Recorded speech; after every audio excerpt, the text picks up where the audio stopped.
Mesmo diante do agravamento da crise econômica brasileira, com o aumento persistente do desemprego e a piora da qualidade de vida do nosso povo, patrocinado pelo governo impopular de Michel Temer, o fluxo migratório de venezuelanos para o Brasil não dá sinais de diminuição.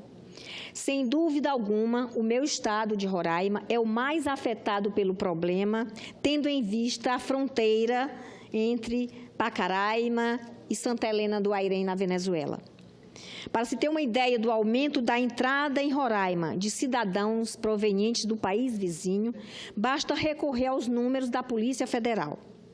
Em 2014, foram apenas 9 os pedidos de refúgio feitos por venezuelanos. Em 2015, esse número saltou para 828. Já no ano passado, foram registrados pela Polícia Federal 3.375 pedidos, um aumento de mais de 300%. A espera no posto fronteiriço tem durado até 7 horas, o que se dá uma exata noção da quantidade de pessoas que procuram refúgio no Brasil e no nosso estado. Se essa explosão de pedidos de refúgio ocorrida no ano passado já surpreende, os dados divulgados pelo Ministério da Justiça no último dia 5 de maio são ainda mais dramáticos. Este ano, a Polícia Federal registrou 8.231 pedidos de refúgio de cidadãos venezuelanos. O motivo mais forte para a fuga em massa dessas pessoas de seu país de origem é a aguda crise política e econômica enfrentada pela Venezuela. Aqueles que chegam ao Brasil e ao meu estado de Roraima dizem que não há comida, que não há empregos no país vizinho.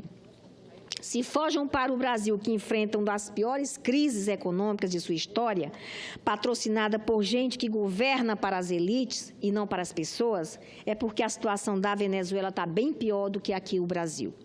O enorme fluxo de venezuelanos tem gerado caos no estado de Roraima, especialmente em Pacaraima, que fica na fronteira na nossa capital, Boa Vista.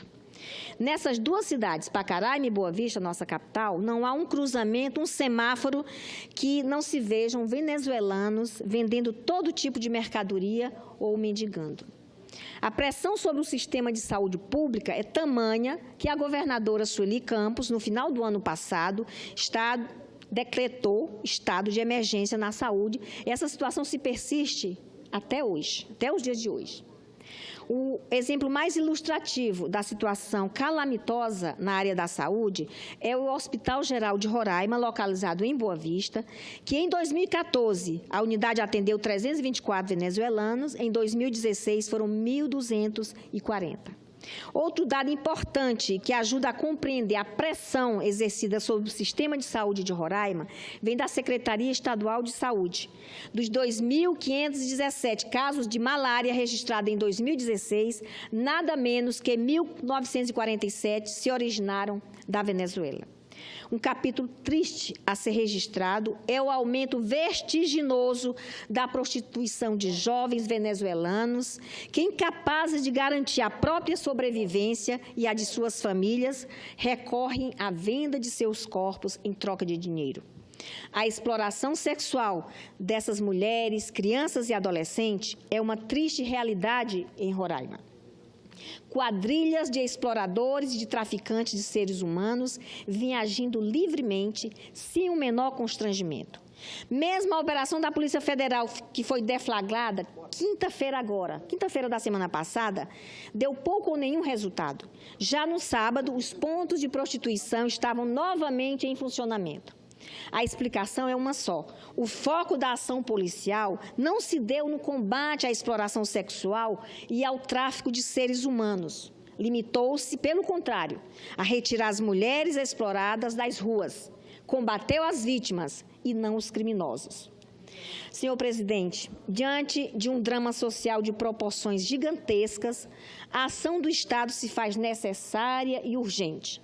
O governo estadual criou no ano passado o Gabinete Integrado de Gestão Migratória, com membros oriundos de vários órgãos estaduais, Defesa Civil, Secretaria de Estado da Saúde, Corpo de Bombeiro.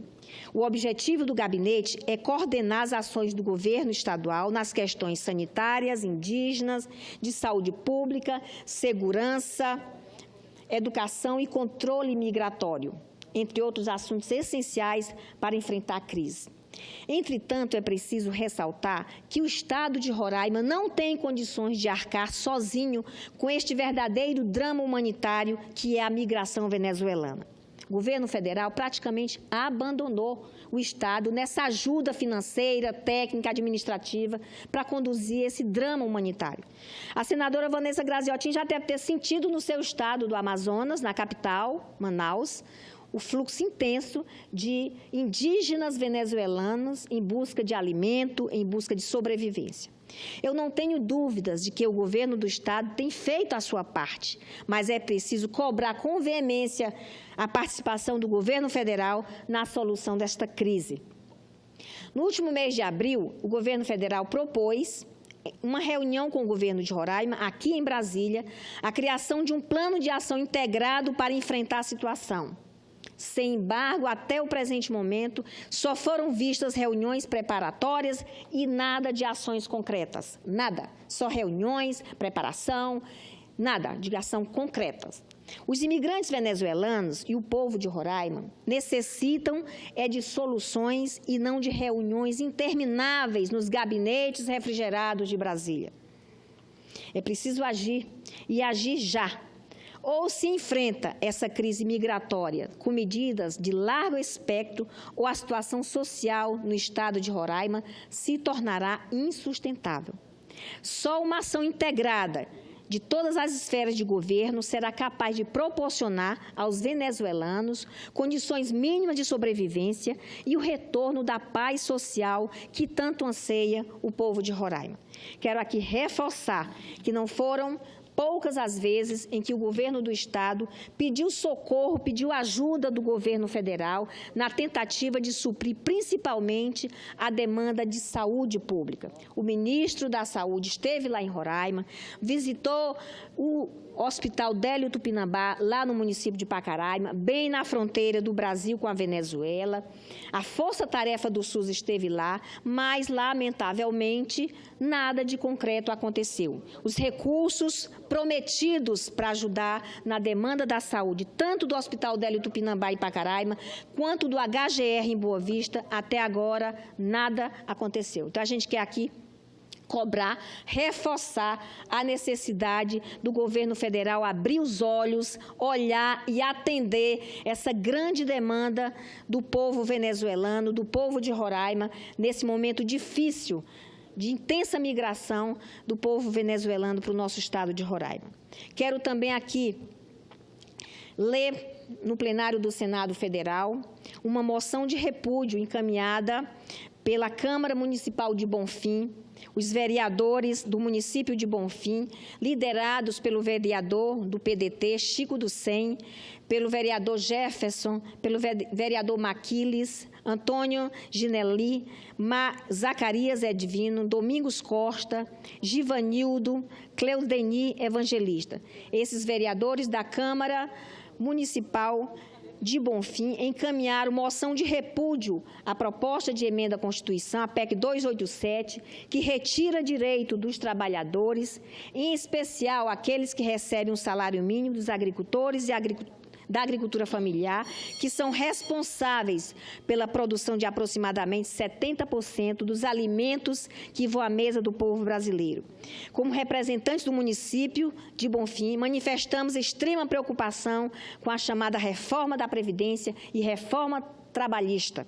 Trata-se de um conjunto de medidas encaminhadas pelo atual governo que prevê, entre outros pontos, a mudança da idade mínima de aposentadorias, que passa a ser de 65 anos. Tal mudança representa também um aumento significativo na idade mínima da aposentadoria de 5 anos a mais para homens e 10 anos a mais para mulheres. Então, registro aqui essa moção de repúdio realizada pela Câmara Municipal de Bonfim contra as reformas da Previdência e a reforma trabalhista encaminhada para o Congresso Nacional pelo governo ilegítimo de Michel Temer. Era isso, senhor presidente. Muito obrigada.